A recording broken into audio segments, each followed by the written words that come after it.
Hey guys, how's it going and welcome back. Why I got another MacBook Air M1 base model. Well, here's the story. I had one as a usage to show people why you don't buy 8 by 256. It's really not a practical idea. But I'm not saying it's a total out. It's just you got to be very careful what you do to avoid going into virtual swap because it will tear your drive a new one. And these drives are not replaceable, as you know. Everything's soldered on, right? So that's an issue.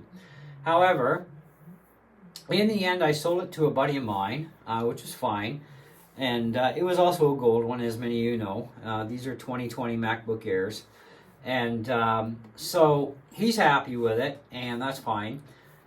I ended up in a position where it's like, well, I need a couch surfer, something to sit on the lazy boy, watch TV, keep an eye on stuff, because my phone's always blowing up with message here, message there, email this, email that, and it's like, oh, I don't want to keep running back and forth, right?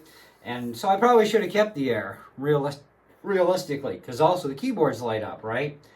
Something I really was a little dumb in thinking about with my HP because that keyboard never lit up and we have poor lighting in the living room, so yeah, that kind of sucked.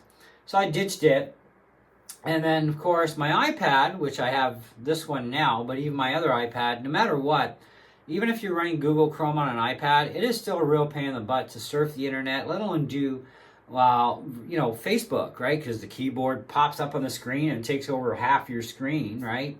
And so I got to be a little too annoying, and a few other things are frustrating that I'm actually going to be talking about in another video about running with Chrome and stuff on the iPad and some of the drawbacks to it, especially when it comes to YouTube. But that's a later video we'll get to in the next little bit. But I decided to go with another MacBook Air, and so I went and saw my buddy at the pawn shop that I got my Mini from, and he had this in there. I saw it yesterday, and I thought, well, that'd be better than the MacBook Pro with Touch Bar, because they still haven't cured the Touch Bar issues. But at least they stopped making the bloody thing finally. Thank you, Apple, for getting rid of the MacBook Pro with Touch Bar. We're all very happy. That thing is nothing but a curse. Anyway, so he had this Air in there, and I thought, well, I don't have a grand, but I do have something that he may like, which is very substantial. He will profit more out of that than he will out of the book. So I had a chat with him today, and we made a deal, obviously, and worked out. And so I have a 2020 MacBook Air that also has a few bonus kickers to it. It's still under warranty for another 5 months from the original Apple Care warranty. There's no extended warranty coverage on this, just the standard 1 year. So this thing's only like a few months old, right? And it doesn't even have more than a few cycles on the battery. If you go into system information under power, this thing only has 23 cycles and still has a maximum capacity of 100%. And I'm like, okay, I knew this thing didn't have any scratches on it. Whoever had it didn't really use it, not much to have only 23 cycles. So it's like, that kicks out pretty good. I like that. All right. And it is an 8 by 26. But I also had another reason for doing this. Many of you know I've been experimenting with the base model Mac Mini versus my Mac Mini, which is a 16 by 512. We've been doing a lot of experimenting with that. And we came up to some interesting conclusions as well. And one of the advantages of a desktop is, well, they're better for video editing and, well, everything, period, because they run ice cold compared to laptops. And, the laptops don't do so well in the heat range when you're pushing them hard. And we are going to push this one a little bit harder than we did the last one, the original M1 Air. I've also had the Intel MacBook Air 2020, among other MacBook Airs. Check that stuff out on my channels. So today, when I was out, after I picked this up, I went to Best Buy, and I picked up this Anchor hub, okay? And it was 50 bucks, and this is the box for it. This is actually kind of like, we're going to do a separate review on this thing, but it's a 5 gigabit, so all the ports are 5 gigabit, right? So I figured, well, if I'm going to have a MacBook and I'm going to have a couch surfer, I also want to do some experimenting, and just to see how much we can push this thing at the same time without cooking it. Now, I do want to bring something important up, because I actually had a chat with Apple's technical department, because these things only come with 30-watt chargers for the M1s. And I know with the M2, even the 13-inch, like the 13-inch M2 MacBook Air, you can either go 30-watt, 35-watt dual, or you can get a 70-watt charger. So I asked, I said, just for giggles, like, what is the most powerful charger I can use to charge this thing faster? Because when I got this thing, the battery was like dead. Like, it was flatlined, clear, you know what I mean? Like, seriously. So anyways, they said, well, 30 watt.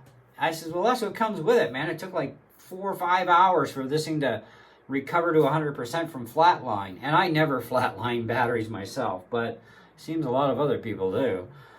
Very hard on the battery to do that, by the way. Try not to do it. So I said, well, I got a 96-watt charger. And they said, not unless you want to fry it. And it's like, oh, okay. So, no, you can't jam that much power in. Because the battery itself is only, I think they said something like 40-some watt hour. It's actually on the Apple spec sheets. So you can't use anything more than the 30-watt charger. It's not safe. So I'm like, okay, so duly noted, order a spare charger for the future. So when this charger may one day pack it in, I'll have a spare in the drawer. So yeah, and I mean, I've never had a Apple charger myself die, but I suppose it can happen. It has happened to people. Just hasn't never happened to me, so lucky, I guess. I don't know. Anyways, so that's pretty much, why I got this MacBook is, and macOS Sonoma 2 has the game mode.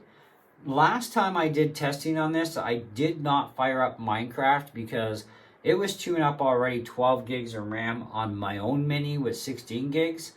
And with the testing I did recently, of course, I don't have the same size world as I had last time, where it took an hour on a train ride to get around my world once. For what I did have built, and I was just barely scratching the surface of Minecraft, right? I thought, okay, well, so we did play, and Sonoma has a game mode. And it seems to be working on the M1s, M2s, and now M3s fine. And what it does is it cuts out background tasks to free up memory, but at the same time, it puts all the other resources into your gaming. So gaming is better, smoother, it's just better. And I thought we did a lot of testing with this on the M1 mini base model versus mine. And this time with Sonoma, of course, being the newest OS from the previous test a couple of years ago, we are definitely seeing better RAM usage. Like I wasn't even hitting 7 gigs of RAM in use out of my 8, like total between the OS and the game. I'm like, okay, that's impressive. So we are going to try Minecraft on this and see how it reacts on this one. Okay, we do have Sonoma, but I also want to keep an eye on temperatures too. And even though there's no fan in this thing, I can still put max fan speed control in to keep an eye on my core temps, because I'd like to know how well they do. Because I know that even my minis, they just don't even break a sweat, right? They don't really heat up. I mean, maybe a couple of degrees and that's it. So I'm kind of curious to see how much torture Minecraft is going to do to this poor little thing. So I don't mind doing that. And besides, it's warranted anyways, right? So what does it matter? Yeah, we're going to do some experimenting for sure. I want to really see how we can push this on Sonoma, because I may end up in the end, because and only because of Sonoma, I may have to retract some previous hates on this thing. Okay, so we will take that over time. But in the meantime, I have some more testing I want to do with that Anchor hub before I show you guys that and tell you guys about it and what I think and blah blah blah. So I thought we'd just cover this part in this video about the MacBook Air, and I'm quite enjoying it so far. I've got GarageBand in this thing, fully loaded with all of its sounds. I got iMovie in here. I didn't re-download Pages, Keynotes, Numbers. I didn't load it up that much, and surprisingly enough, I must have been like half of asleep in my brain or something, but I only had 60 gigs free on the M1 Mini 8x256, but I'm pretty sure I had Logic Pro in there, and that's why. I thought I didn't, because I've got Sonoma on here, and the only thing I said I have not downloaded that's any different is there is no Logic Pro in this at all, just GarageBand, fully maxed out sounds. I have still 183 gigs free, which has got my curiosity going, because I'm thinking maybe I might have actually had Logic in the other one. It could be, but that's pretty good here. So I'm going to have to re-download Pages, Keynotes, Numbers. I'm going to have to put my word processor in this thing. And my normal programs that I'm going to actually want to use on a portable usage, right? This is not just going to be couch surfer. This is going to be for some portable stuff too. But I want to see what happens. But right now, as it stands, we're doing really good for free space on the drive. So yeah, again, we're going to have to do some more testing. So stay tuned. There will be more on this MacBook. You will find out a bunch of information about this Anchor Hub. And I'm thinking about checking out Amazon and see if I can find an even faster one in this same style of dual plug-in, etc., etc. So anyways, in the meantime, like I said, no review here, no final word yet. Like I said, I may have to retract a few things in the end, but it's only going to happen because Sonoma has a lot of advantages over Big Sur, Monterey, and even Ventura. Okay? Sonoma seems to be doing some stuff that's quite interesting to our Macs in a beneficial way. So stay tuned for more. Thanks for watching. See ya.